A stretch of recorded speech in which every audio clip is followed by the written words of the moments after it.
Hello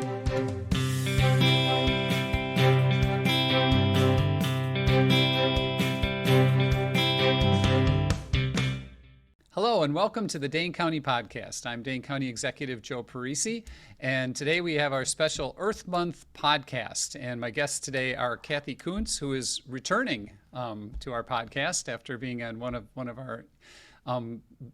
our kickoff podcasts, months ago. Kathy is the director of the Dane County Office of Energy and Climate Change. And we are also joined by one of our great partners in the community from Renew, Wisconsin, Heather Allen. Heather serves as the policy advisor of Renew. And we're going to have a conversation today about a lot of things. First of all, Dane County celebrated a milestone just this week. Dane County government cut the ribbon on the 33,000 panel solar field. That's 33,000 panels that is putting us over the top when it comes to renewable offset of electricity that we use in Dane County government. We have now hit 100% renewable offset, and this was kind of the capstone project. We have about 17 different solar arrays out there, from park shelter roofs to large roof displays, to a big field out at our airport, and now to this, our largest field out by the landfill. So we're really excited. Dane County is the first county in Wisconsin and only the fourth county in the nation to achieve 100% renewable offset for county government. So we're really proud of that. We thank all of our partners. We thank our staff, everyone who worked so hard to make this a reality. Our initial goal was actually to be 100% renewable by 2025, and we have hit that 2 years early. And so our next goal is to become carbon neutral by 2030. And we have a lot of work going on in that area. Not only have we, made a huge dent in it, got about 2/3 of the way with our renewable energy offset. But as some folks know, if they've listened to the podcast in the past, we also extract methane gas from our landfill, and we clean it and compress it and turn it into clean, renewable transportation fuel. And we're replacing the diesel in a lot of our big highway trucks with clean, renewable natural gas. We also work a lot on restoring prairies, wetlands, on the piece of this where we have to sequester carbon because we can't reduce our way out of it, because any operation is going to generate, especially those that have been around as long as we have, generate some carbon. So we also are working on sequestration.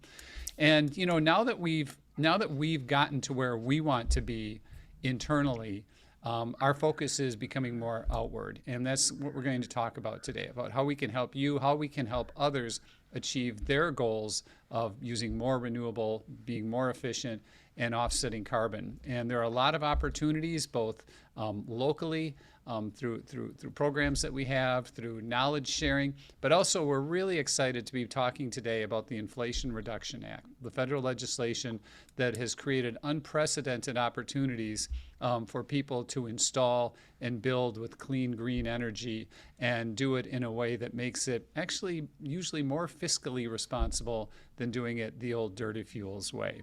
So we're really excited to be able to talk about some nuts and bolts action that we can take. So we want to help you figure out what you can do, how you can encourage others, and where the resources are and where to turn. So again, my guests, we'll start with Kathy Kuntz from the Dane County Office of Energy and Climate Change. And Kathy, I think we'd like to talk a little bit today about, as we hit our internal goals, as I mentioned, how is the focus of your office changing, and what do you hope to accomplish, and what are the new things that you're engaging in community-wide and beyond? Yeah, thanks. It's great to be back here on the podcast with you. It is so exciting to see Dane County realize that goal of 100% renewable offset. And I just need to do a shout out to Heather and Renew because, just like everyone else, the county relies on its partners to provide technical insights as we do these things. And Renew has been with us on the long journey of we have some solar at Dane County that was installed in the mid 2000s kind of thing, really we're an early adopter. So that's all been really exciting. Our office is, as you suggested, is really increasingly focused on those community-wide opportunities. So how can we leverage what we've learned in Dane County to help are local units of government, to help nonprofits, to help businesses, and to help individuals take advantage of these amazing opportunities in the Inflation Reduction Act. So, Kathy, there have always been some degree of incentives available through various programs here and there. Some have sunset, some reduced, and there was always figuring out what can we piece together. How has that landscape changed with the Inflation Reduction Act? Yeah, there are sort of two big amazing changes that I get really excited about. The first is that under the Inflation Reduction Act, all of the tax credits are in place through 2032. So they're in place for a decade. Historically, these tax credits were changing every year, and it was like rush to get it, but are there going to be tax credits next year? And it just didn't build an industry. So that will help us build the industry. The other really amazing thing here is historically, tax credits only worked for entities that paid taxes. It's kind of in the name, tax credit. But what Congress did in the IRA is they created this direct pay mechanism so that non-taxable entities, local units of government, nonprofits, including faith communities, school districts, all of those entities can apply for that credit through the U.S. Treasury, even though they don't file taxes. And it's as easy as the form that you would use to file taxes. So you're submitting information about your project, and you're getting a check back, 30% more or more of a check back for that project for solar, geothermal, or batteries. And that's a game changer. Like as you said, we're hearing from contractors that they're speccing new projects where the solar and geothermal ends up being cheaper than a traditionally built building, and it's just we're at this amazing tipping point. Yeah. So, Heather, Renew Wisconsin's been working and fighting for renewables for a long time. And I was wondering could you, for our guests who might not be familiar with Renew, first of all, tell us a little bit about your organization and, maybe even specifically kind of where you fit in. And we can come back to this. I won't throw out every question in the opening question, but I'm curious, eventually to talk about how has what Renew's been advocating for and working on evolved over the years, and kind of where are you at now, and how big a deal is the Inflation Reduction Act? But maybe if we could start with just tell us a little bit about Renew. Yeah, well, thank you, Joe and Kathy. It's an honor to be here, and especially on Earth Month.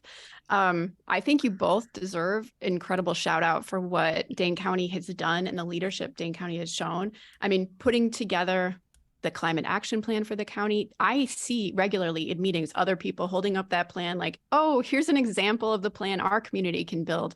And these specific projects you've built really, truly reducing emissions, which not only will help the county save money, which means taxpayers save money, but also reduces air pollution in our community. And that's a really huge public health benefit for everyone from all walks of life. So I just shout out to Dane County, to Joe and Kathy for really building the pathway for other communities to follow and making Dane County more hospitable, more habitable, and more affordable in the long term. So I'm just really excited to be here today. So thanks for that. So Renew Wisconsin, I work at Renew Wisconsin. I've been there about 5 years. Renew we just celebrated our 30th anniversary, actually, underneath one of the solar shelters, the Dane County solar shelters, about a year ago. It's been an absolute joy working for Renew Wisconsin because we started out really as a group that was dedicated to helping people become more educated and adopt renewable energy, and also to help work with utilities and sometimes push utilities to become to incorporate renewable energy into their portfolios more and more. And the big change, we started as a one-person organization. We are now about just over 10 with some part-time staff as well. The big change and the reason we've been able to grow is that the industry is growing really rapidly, especially in the last 5 years. I would say 10 to 5 years, but the last 5 years, the rate of growth has increased exponentially. And the reason The reason that we're able to do all of these things is the price of renewable energy has dropped precipitously in the last 10 years. And that's because of early investments like the ones you just referenced, Kathy. So it's been a joy to watch the industry grow, new partners come in, new alliances. This is a win-win when you're talking about clean energy, energy efficiency, and electrification. These investments that we can make and now are incredibly financially rewarding investments. These benefit the environment and they grow jobs. There are not a lot of issues where you can feel that you're causing multiple wins across the board in all the areas that many of us care about. So it's just a thrilling place to be, to work at Renew and work with you all on these issues. So I'm really happy to be here. I'll pause there and see where you'd like to go next. So Renew, in other words, you deal on the policy side and you also deal on the practical side. That's right. We educate people.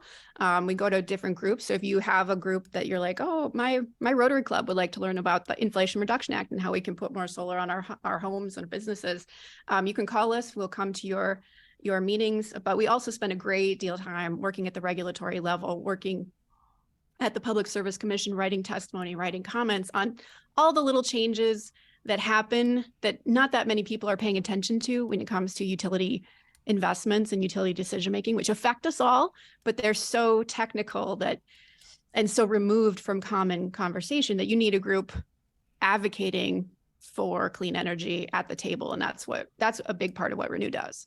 Yeah, those rules, as you say, make such a difference and have such an oversized impact.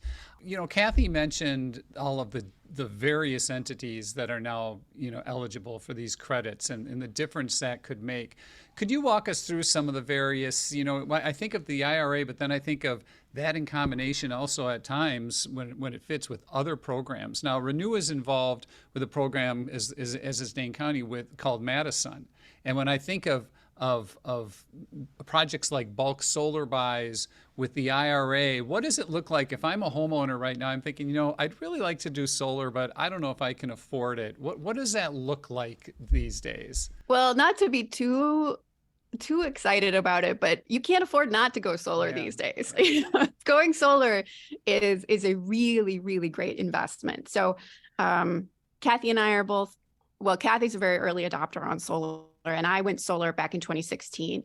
But the price in the last 10 years, the price dropped a great deal. I will tell you though, we had some bounces up in price in the last 2 years due to supply chain issues and COVID and tariff issues with solar panel imports. So while it hasn't been dropping in the last 2 years, overall in the last 10 years, it's dropped like over 80, close to 90% in price. So, but in addition, tax credits starting this year have gone back up.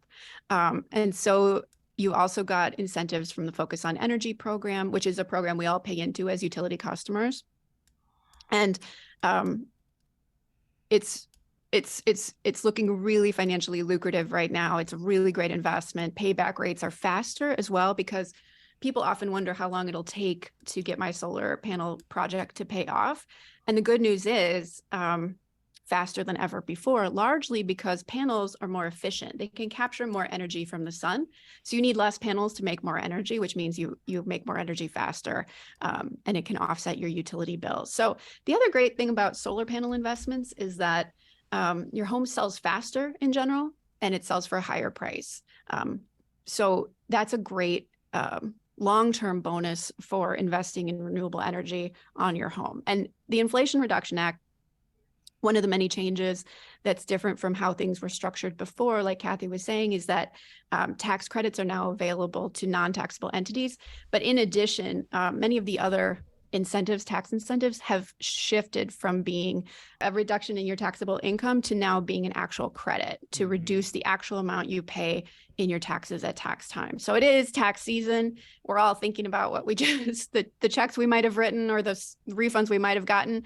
And it would be great to have that be a better financial situation next year. So as Kathy said, all of these incentives are available for like the next 10 years. So you can start planning out, I think my water heater in the next 2 years is going to need to be replaced. Well, now you can be prepared for that, and you can take advantage of the series of incentives that could potentially make that a $0 investment for you. So there are a lot of great resources out there, and we'll be putting them in show notes and potentially a blog about this episode so that you can really dig in and see what the incentives for you are. But everything from insulation in your home to solar panels on your roof, some of these being pricier items or and more visible items, and some of them being just little energy efficiency upgrades you can do at home. These are all included in the IRA, and it's a lot of new opportunities. So if I'm a homeowner, just for the sake of demonstration, if I invest $30,000, say, in a solar array for my home, the government will cut me a check for $10,000. Yeah, potentially, if you can take that on your tax credits, if you can reduce the amount that you owe the government that much, or you can stretch that out as well. The nice thing about the tax credits is you can stretch that out over a couple years. Right. So if you didn't have a tax bill, I mean, so it's a tax credit. So you're calculating what your total tax owed, but say the 30,000, 30% of that, the 9,000, maybe you only had a tax bill of 6,000. Well, you could send that the other 3,000 to your tax bill next year, right. Which is all of those are, as Heather was saying, those pieces that they've made better now. These used to be more energy efficiency in particular were tax deductions, which means it was subtracted from your income to calculate your tax due. But now they're all coming off the tax due, which is that's like a fourfold increase in the value of these credits, that they're tax credits. I think as people start seeing the math of that and talking to friends and neighbors who are quick to take advantage of this, we're just going to see a tremendous uptake. That's our goal anyway. Thank you for so politely correcting my math without saying you were correcting my math. Also, I guess 30% of $30,000 is not 10. That would be 33.33%. The other thing I'd love to say is that solar systems on average in Wisconsin are costing about $15,000 for a residential customer upfront.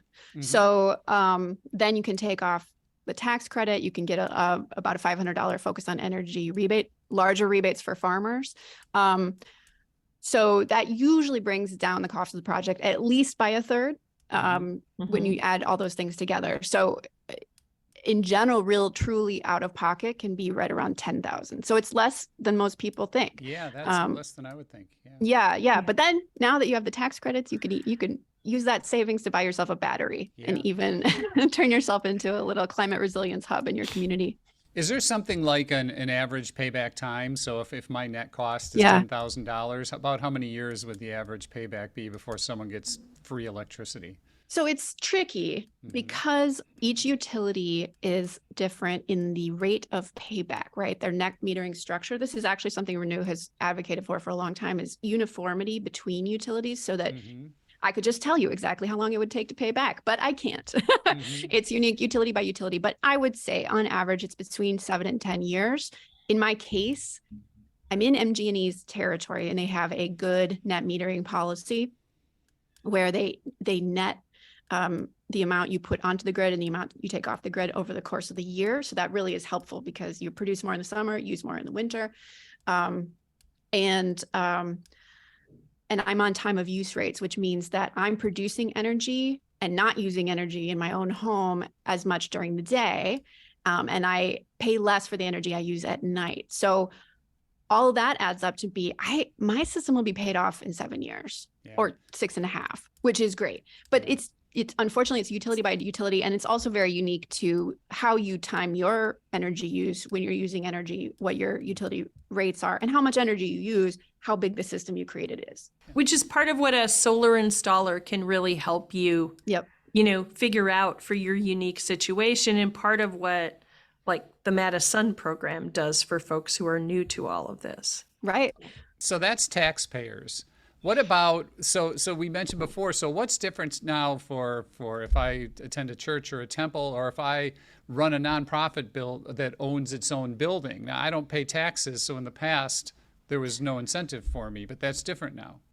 Yeah, exactly. So in the past, for a nonprofit to access the tax credits, they had to create a partnership with someone who had a tax liability, and they, might get some portion of that. But what nonprofits are going to be able to do with this direct pay is they still have to pay for the system up front, but then they'll be able to file paperwork with US Treasury and say, hey, we put on a system that was $20,000, and please send our check for $6,000 here. And so the thing I emphasize when I talk to nonprofits about this is a single form you're filling out and submitting to Treasury. This is not applying for a federal grant where you have a year of reporting responsibilities and all the things that, we're grateful for the federal grants, but that is a heavy burden for a nonprofit often. This is like, please send my check too, kind of thing. And so it really will be, I think, a game changer for a lot of those organizations who've looked at that in the past. The other thing, because Heather talked about prices, I talk to nonprofits who say, oh, we looked at solar 15 years ago and it just didn't pencil out. And I'm like, well, that's like, if you looked at, I don't know, buying a 10 gigabyte computer 15 years ago, that would have seemed really expensive. Or a big screen TV. Look at TVs.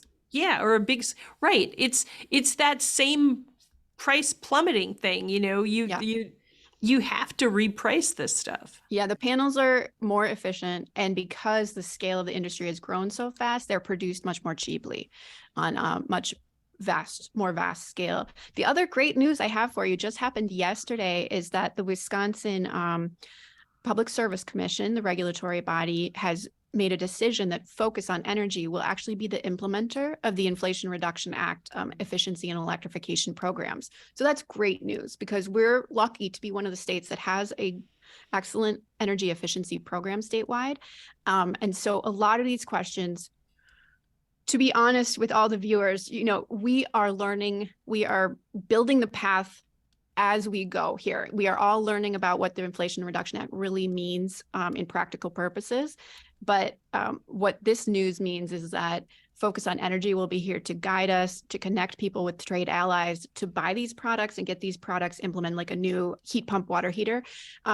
So stay tuned, because they're going to be rolling out the protocols and the strategies, and there'll be a lot more information on their website. And the good news is, as Kathy said, these incentives are available for 10 years. So you don't need to rush out and remove all your appliances and get new appliances. In fact, we'd encourage you to take your time and replace appliances over the next 5 to 10 years with these more energy efficient electric options, or even just any insulation. Even weather stripping counts, as an investment here that you can get a tax credit for. So stay tuned, because the state of Wisconsin Focus on Energy program will be rolling out more information about how to take advantage of these programs soon.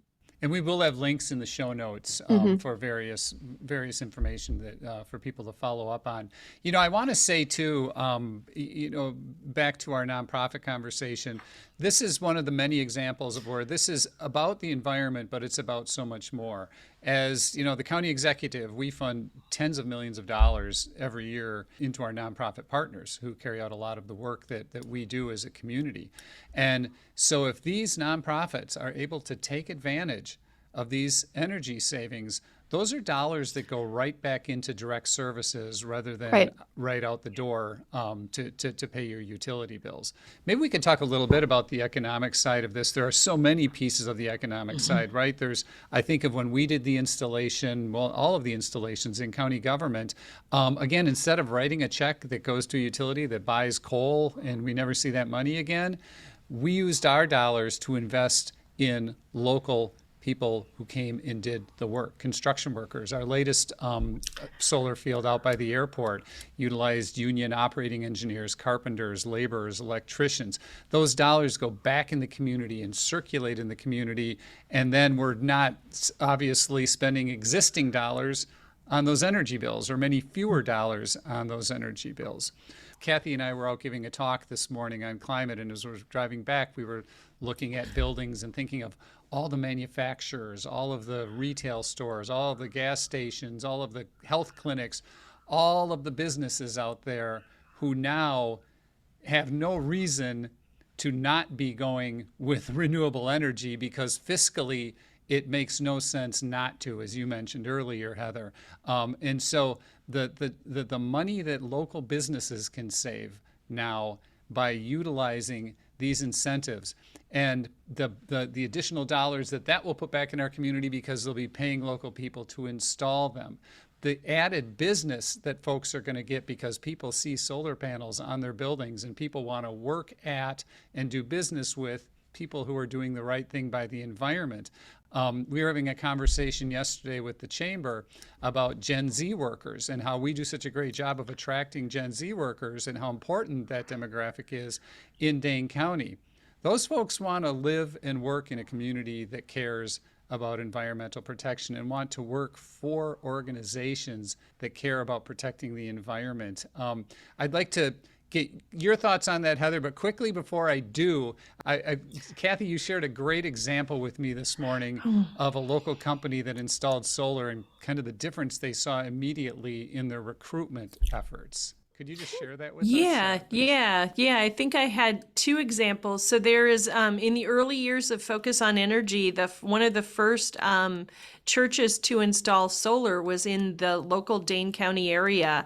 And they reported, I remember there was a Focus case study about their membership increased after the solar panels went up, and there's a story from the Fox Valley. The Menasha Corporation talks about when they put up those wind turbines they had on Highway 41, like the week after it was announced, their HR department got an increase in applications to work in all of their facilities. and it became this, when we do green stuff, like people want to be with us kind of thing. And there is now, those are sort of the anecdotes I know, but there is now a good body of research about how powerful being visibly committed to climate action can be for nonprofit and for-profit organizations.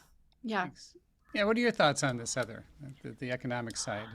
I think in the past, some of the reasons that businesses may not have gone solar or done some of the possible electrification or energy efficiency work was in part a misunderstanding of how much it costs and how much it would benefit them over time. And as the economics have just become undeniably favorable to making these investments, especially for a business that can take the bonus tax depreciation. I mean, it's wild, the numbers that a business can take advantage of when they install some of these systems. People just didn't know. So half the job is just sharing this good news and making it available to people. We have a manufacturer in Dane County, Hoffman Manufacturing. They make some really interesting, cool display cases for retailers all across the country, big names, big brand names, and they employ a great number of local people. They've done a bunch of sustainability investments. They went solar on their rooftop to reduce their energy bills, and their payback rate's going to be like between 5 and 6 years. 5 and 6 years on $100,000 investment, and they're going to save like $1 million over the life of the project on energy costs. It's nuts. Don't quote me on those numbers. Those are rough. But my point is, businesses haven't invested only because they don't know how the ones who haven't just don't know how lucrative it is yet. I think it's going to become, as more people become familiar with the economics of it, more and more people will do it. We also have a need to grow the workforce, actually, because it is catching on. More and more people are going solar. If you're interested in taking advantage of the solar tax credit this year, I would call the Madison program. It's madisonsolar.com. That's how I went solar. It takes a lot of the guesswork out of it. You don't have to vet installers. We vet them for you. Madison and Dane County have supported that program for a very long time. And you can be anywhere in Dane County and take advantage of the program. But my point is, call a solar installer today, start to get your quotes, because they're booking up. They're booking up through August, October. You know, if you want to get in this year and save money over the next 10 years, 20 years on your energy bills, now's the time. Now's the time. I truly think it's a matter of education. But once we start talking about it, people just get so thrilled. I mean, it was just a few days ago, another person walked past my house, pointed at my solar panels while I was outside, you know, enjoying the sunshine with my dog, and just got excited about talking about it. Clean energy is fun to talk about. That's why people want to work for employers who do this sort of thing. You want to work and live where you can feel good and confident that you're, just by being there, you're being a good citizen. And yeah, it's exciting. Yeah, it really is, because this subject can be overwhelming, right? It can seem pretty gloom and doom because we're dealing with something on a global scale, Right. something that the international community is telling us. The UN just did a study, as folks on this podcast know, that says, we're at a tipping point when it comes Right. to climate, and that's the bad news. The good news is it's not too late if we act now, not tomorrow, not a week from now, but we have to act now. We're fortunate to be in a position where we have the ability and the tools we need to act now, and that's a very empowering place to be. When we talk to young people in high schools, Kathy and I, it's a very interesting perspective, because these young people are really at the beginning of their lives. And in addition, when 100 years ago when I was their age, sure, there were challenges out there, but it wasn't, the challenge wasn't, is the planet still going to be livable in 20 or 30 years? No. And I think all of us feel a grave responsibility to be there for the young people who are walking on our planet today and for their children, because this is our legacy, what we leave them. And what gives me hope is that there is hope. It's no longer, gee, we have to brainstorm and figure this out. Now we just need to act. And so our work, as we've mentioned, in county government is helping people implement, is helping show them the way. And, it sounds like Renew's in the exact same place. We're in this very practical, boots on the ground stage in this effort, which also provides so much opportunity on so many other levels. I mean, listen to this great problem that we're having, Yeah. not being able to find enough people because Right. to do the work because the demand is so great. So Yep. we have all of these opportunities for new careers, for new entrepreneurs, for new businesses to help our economy and grow our economy while helping to restore and protect our planet. It's on one hand a scary place to be, on the other hand it's a really great place to be, but it's kind of all hands on deck time. Yeah, and it's I think that's sort of the magic of the Inflation Reduction Act, that at this moment when climate scientists are telling us we're at a tipping point, the point of the IRA is to make clean energy cheaper than dirty energy. And it is doing that. And so it's enabling us to have a sort of parallel tipping point that, now it only makes sense to build efficient net zero new buildings. It only makes sense to buy electric vehicles that are going to have lower costs over the life of the vehicle. It creates this moment that enables us to respond to the challenge. The important thing for people to realize about that, though, these are tax credits. Tax credits follow projects. So it's not like there's some even allocation of the $400 billion from the Inflation Reduction Act across the country. Those funds are going to go where the projects are. And so I'm like every day obsessing about how do I get more projects to happen in Dane County so more of that funding flows here. And when I talk to people in other places, I'm encouraging them to think that way too, because this is our moment to get as much done as we can everywhere so that these tipping points tip in our favor. Yeah. And I mean, and the one piece I'm not sure if we mentioned, in addition to these credits, units of local government now, school districts can get 30% back, and we certainly don't pay taxes. So most of, if not all of the obstacles have been removed. The biggest obstacle, I think, that faces us right now is kind of the momentum from the past, the misunderstanding from the past, the change in the paradigm that now makes it, it takes away almost all of the disagreements we used to have. Because why wouldn't you do something that costs the same, that results in very small or no energy bills for your Right. home, your business, your church, your nonprofit, you name it. So that's why we're out talking to anyone who will listen to us. Heather, maybe as we start to wrap up here, I'm just curious. So if I'm a homeowner and I'm in the Dane County area and I'm kind of curious and thinking, maybe I want to do this, where do I start? If you're interested in solar, I would definitely look at madisonsolar.com. That's our website. You can get a simple consultation with someone from Renew who's not an installer. We're just going to take a look at your roof. We can do that over Zoom, have a conversation, or over the phone, have a conversation with you and look at the angle of your roof, any shading, and make sure it's a good fit for you. And then if you are, and your energy needs, if you are a good fit, we can connect you with a vetted solar installer who's reputable, and you don't have to worry about, getting references, that kind of thing. We've done that part for you. And that program is leveraged, I think, over a megawatt of solar when you add up all the different projects in the Dane County area. So I went solar with Madison. It's really been my gateway into the energy world. And I just can't recommend going solar highly enough. It's very satisfying to see the sun shining, to see that you're generating your own clean electricity for yourself and your neighbors when you have extra. So that's a great place to start. We also have a list of solar installers on our website on a map. So if you're in other parts of the state, you can take a peek. You can take a peek there. And I wanted to mention two other programs I neglected to mention. Solar for Good and Solar on Schools are two programs that actually provide panels to schools and nonprofits that want to go solar. And so you can combine that with your tax credits and all your other money you need to raise for a project to really further bring down the cost of a project. And you can, as Kathy said, these are kind of community building opportunities to raise.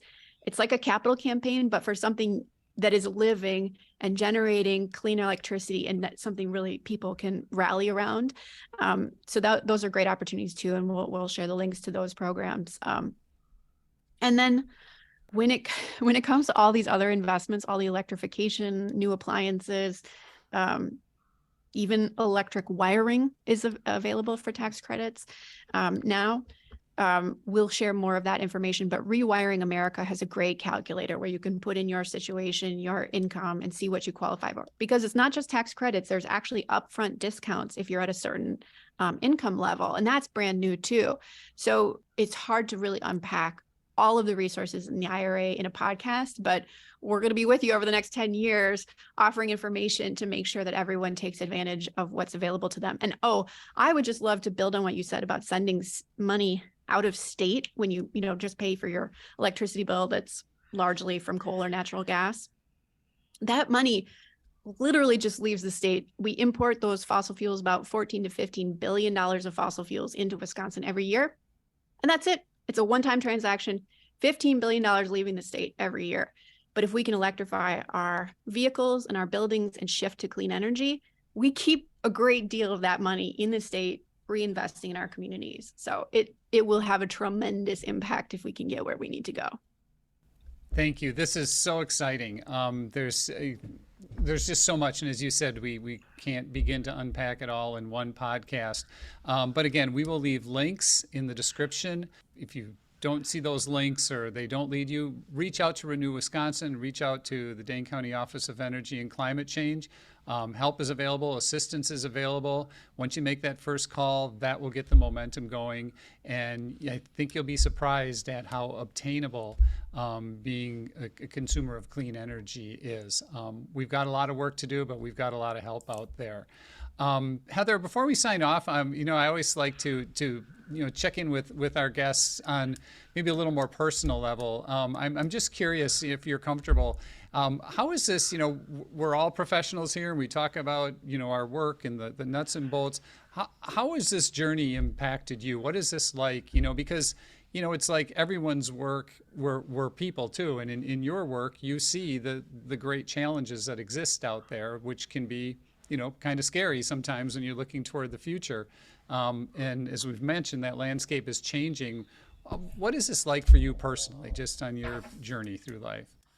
I will say working on energy and working with people in our community and across Wisconsin who are maybe shifting clean energy, or maybe they're seeing a solar farm be built nearby, or their county's been making money off of the wind turbines. Talking to them, learning from them, as the technology is constantly evolved, as the economics have improved, as people have become more aware of the urgency of addressing climate change and reducing emissions, there's a great deal of excitement. There is newness. There is a sense that you're doing the right thing. And there's ability to make progress, right? So I've worked on a lot of policy issues and environmental issues my entire career in different areas. Working on clean energy at the local level means you are making tangible differences for your community and for future generations all day long. And so so it brings me great joy, and it helps motivate me. I don't know, how about for you all? It's a great question. Yeah. For me, it's similar. There are different times, and those of us who have been doing this for a long time, there are times when you feel discouraged, but I feel more excited, more hopeful than ever. And Kathy can't get me to stop talking about this stuff.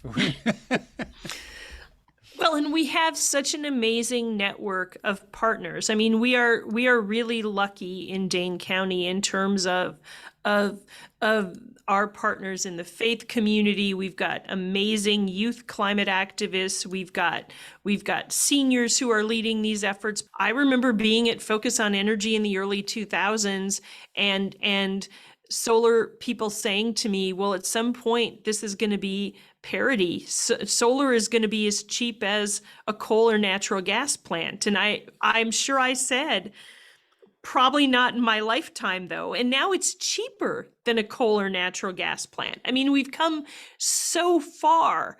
And so there's so much momentum here that now it's really about, okay, how do we help all of the humans catch up with what the technology has put here and take us over that finish line? I mean, but we have an amazing group of allies helping us do that. And they, get me excited about this work every day with the innovative ways they're helping to make the change happen. Well, thanks to both of you for the work you do to make the change happen. Heather, thanks to you and everyone at Renew Wisconsin, and to all of our partners, as Kathy mentioned, who we work with out in the community. It's a pretty hopeful Earth Month this year. As I said, a lot of challenges, but we see our path right in front of us. And so the three of us are going to get back to work trying to talk people into putting solar panels on their roofs. And we will sign off for today from the Dane County Podcast. Thanks so much for joining us, and we'll see you next week.